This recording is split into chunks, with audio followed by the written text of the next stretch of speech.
think if I look back at my career when I was a programmer, I'm very proud of launching and conceptualizing a series that HBO called Boxing After Dark.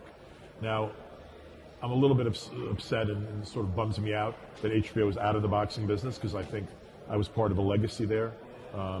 We created pay-per-view boxing, really. Seth Abraham, Ross Greenberg, Mark Taffet, myself.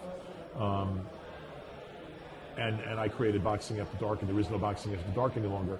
But what Boxing After Dark was HBO boxing was star-driven, and a lot of televised boxing has been star-driven.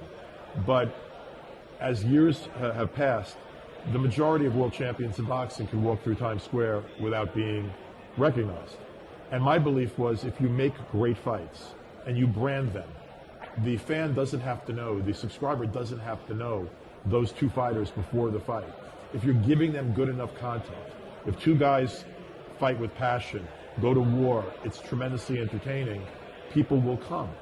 And at the time, I went to Michael Fuchs. I went to my boss. My boss said, I like the idea. You got to convince Michael. Michael Fuchs was, at the time, the chairman of HBO. And he loved HBO boxing. He was a real boxing fan. But he believed it was all about stars. And I sat down with him, and I said, you're wrong on this one. You got to let me do this. We'll do great ratings. We'll be able to bring down our license fees because we'll prove that we can get ratings without spending gazillions of dollars on a few of the top fighters. We can get ratings by presenting great fights. And he made a bet with me.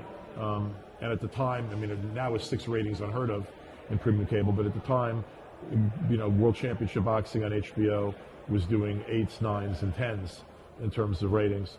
And he said to me, well, you need, I'll bet you $500 that you can't do a 6 rating with your premier telecast. So we had a Fight of the Year candidate. It was fighters people hadn't heard of. They became superstars later, and it did a 6.7 rating. It took me a long time to collect for Michael, but Boxing After Dark became a staple of HBO's programming. But more importantly, it opened the door for fighters in smaller weight classes. It opened the door for great fighters that otherwise weren't getting attention. Fighters who were excellent, tremendous talents, but below the superstar level.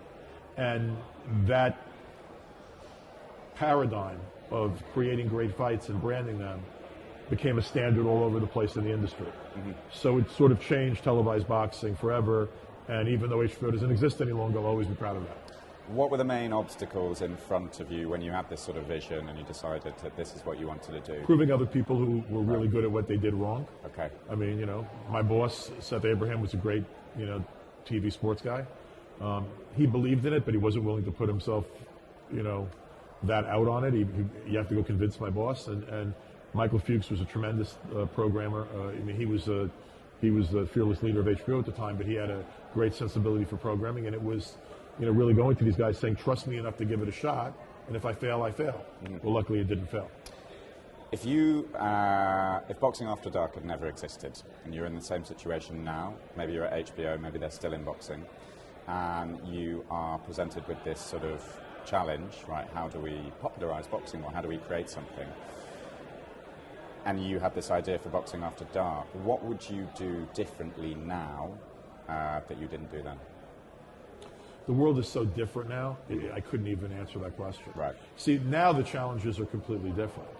Now, once again, by the way, the competing factions and competing television entities in boxing in the United States are going back to that star-driven kind of, the perception of the sport as superstar-driven. And the reason for that is, take the Zone, they need to move subscribership. And one great fight doesn't move subscribership in their mind. At the moment, while they're only less than a year in, they're trying to put pay-per-view level fights that the consumer was used to paying $60 or $70 or $80 to buy, putting them on the Zone and hoping that it's an impetus for subscriber growth. Mm-hmm. I think one of the things the Zone may be missing a little bit, and I'll discuss this with my friend Joe McCasey, is there's a lot of good content out there, and grabbing smaller content that's high quality, it's not going to have those same bursts in subscriber growth, but it may show the fan your commitment to the sport and encourage them to subscribe for the breadth of what you're doing within boxing, you know? Long term, do you think the DAZN subscriber model wins out over pay-per-view, or does pay-per-view block the progress of DAZN? Pay-per-view is not blocking the progress of anything. At the moment, pay-per-view is there for those situations where an event is capable in one night of generating more money than anyone wants to pay for it. The issue for DAZN might be how much tolerance for pain do they have as a loss leader? Would they really go out there and spend $150 million on one fight for the hope that it moves subscribership? That's an awful lot of money. You know, pay-per-view is not going to exist as we know it in 10 years, as we know it. That's not to say there won't be one-time transactional programming. There very well may be. But pay-per-view as we know it's not going to be the force it is now. People are going to be, it's going to be an on-demand model of television as a whole. We're just way away from that right now. You know, part of the challenge DAZN has is that they're only a subscription model. They don't have a linear partner. They don't have a natural partner or a co-owned entity in the United States that's promoting subscribership of DAZN, or that's building the brand in front of more eyeballs. You know, they're limited to their marketing budget in terms of developing a brand new brand. I get what they're doing, and I understand it. There is a logic to it, and it remains to be seen. I'm rooting for their success. It would be a lot easier for them if they did have that linear partner. But I think they are correct right now, given the sports marketplace, of identifying the combat sports as an area where they can get subscriber growth by appealing to a hardcore fan base. DiBella, thank you very much indeed.